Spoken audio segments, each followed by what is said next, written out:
Good evening. Tonight, we're tracking the critical stories shaping the nation.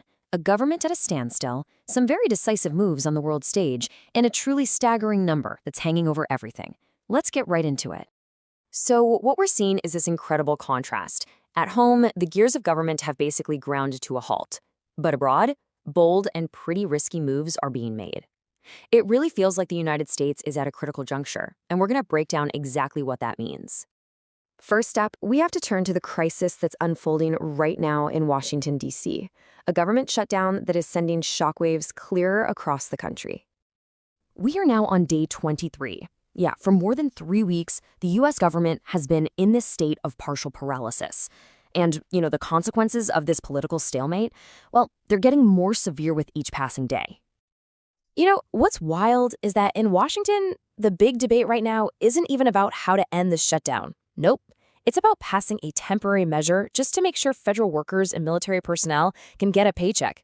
It really feels like a Band-Aid on a much, much larger wound. And this is where that political gridlock really starts to hit home. You can see the human cost, and it's on two fronts. You've got federal employees facing huge financial uncertainty, and then on the other side, there's this looming threat to food aid for millions of the most vulnerable families. And listen, this is getting really serious really fast.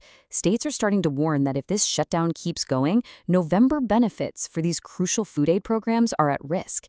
We're talking about SNAP, which you might know as the Supplemental Nutrition Assistance Program, and WIC, the program that supports women, infants, and children. For millions, these are absolute lifelines. Okay, so now let's shift our focus. Because while Washington is paralyzed, the U.S. is taking some very decisive and you could say controversial actions on the global stage. It's a stark contrast. So the U.S. is really pushing on two fronts here. Over in Europe, it's pretty much economic warfare. They're teaming up with the EU to sanction huge Russian oil companies, Rosneft and Lukoil, because of the war in Ukraine. And then, in the Pacific, it's military force, launching new strikes against vessels they suspect are smuggling drugs.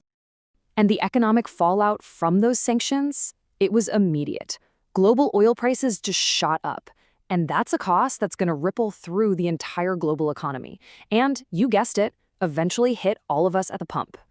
Meanwhile, these new military strikes out in the Pacific, they're sending a completely different kind of message. This signals a much tougher, more aggressive U.S. posture when it comes to anti-narcotics operations.